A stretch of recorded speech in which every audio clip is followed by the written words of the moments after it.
Thống kê cho thấy rằng 90% các startup thất bại trong 2 năm đầu. Nào hãy thử tưởng tượng bạn dành bao nhiêu thời gian, công sức và thậm chí cả tiền bạc để đầu tư vào trong ý tưởng khởi nghiệp của bạn mà bạn vô cùng tin tưởng, thế nhưng nó lại giữa đường đứt gánh. Đó là điều không ai mong muốn, phải không nào?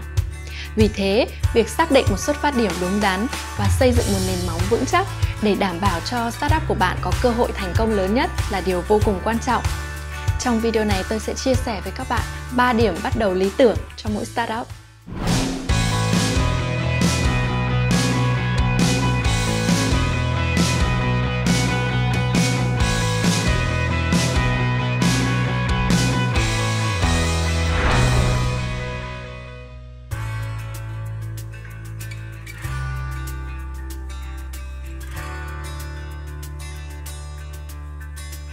Điểm đầu tiên đó là hãy bắt đầu từ những giá trị.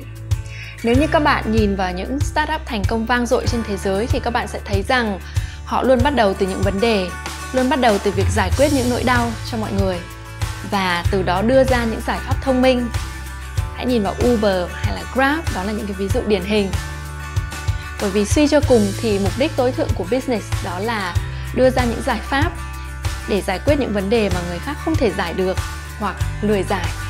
Doanh thu không đến từ việc bán sản phẩm mà đến từ việc trao đổi giá trị, trao đổi giải pháp với khách hàng của bạn thông qua những sản phẩm mà bạn tạo ra.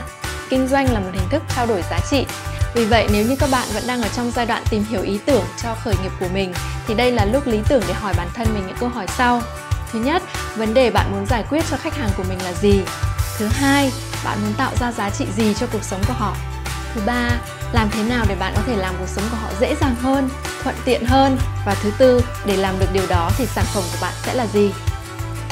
Hãy nhớ rằng, kinh doanh nói chung và đặc biệt là startup không bao giờ chỉ dừng lại ở việc kiếm tiền, mà còn nhiều hơn thế. Mục đích của kinh doanh đó còn là để tạo ra giá trị, tạo ra những tác động tích cực tới cộng đồng và để phát triển bản thân nữa. Và vì thế thay vì hỏi bản thân rằng làm thế nào để có thể phát triển được doanh nghiệp của mình thì hãy hỏi bản thân rằng làm thế nào để tôi có thể phát triển chính mình, tôi có thể trưởng thành hơn qua cái business này.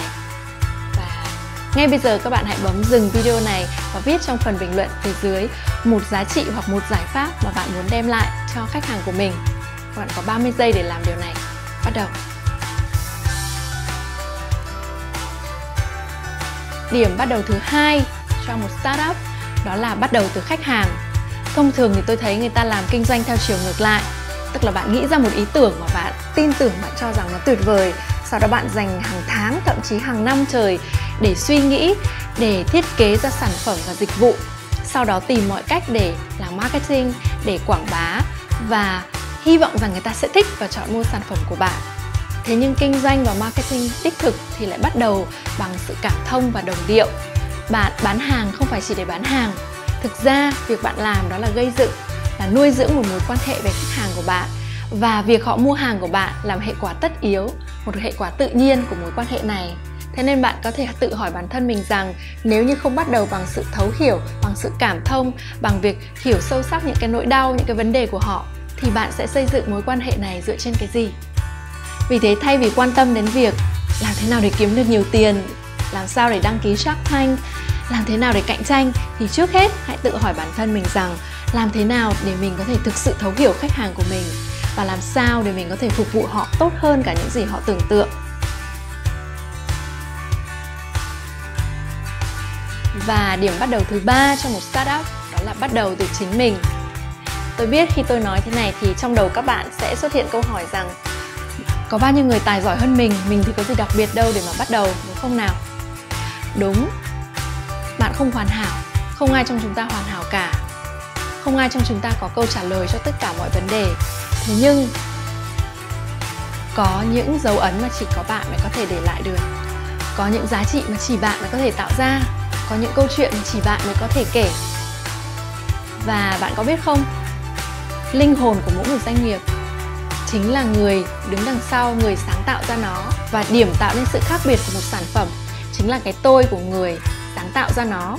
Cũng giống như mỗi chúng ta không ai giống ai, thì những câu chuyện được kể qua mỗi sản phẩm cũng không cái nào giống cái nào. Và sản phẩm của bạn sẽ trở nên có 102 khi mà bạn biết hòa quyện, biết đan xen cái tôi của mình vào trong nó.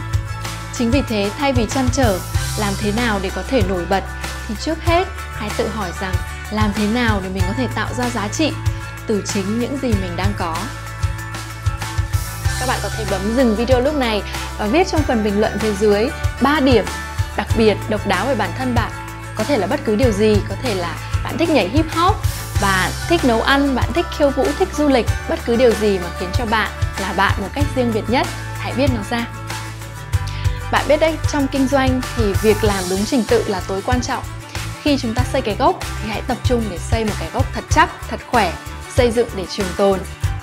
Vậy là tôi đã chia sẻ với các bạn 3 điểm lý tưởng để bắt đầu một startup, và trong 3 điểm này thì bạn tâm đắc với điểm nào nhất? Hãy chia sẻ trong phần bình luận phía dưới nhé. Và chúc các bạn khởi nghiệp thành công. Và đừng quên rằng thế giới này rất cần bạn và những giá trị chỉ bạn mới có thể tạo ra.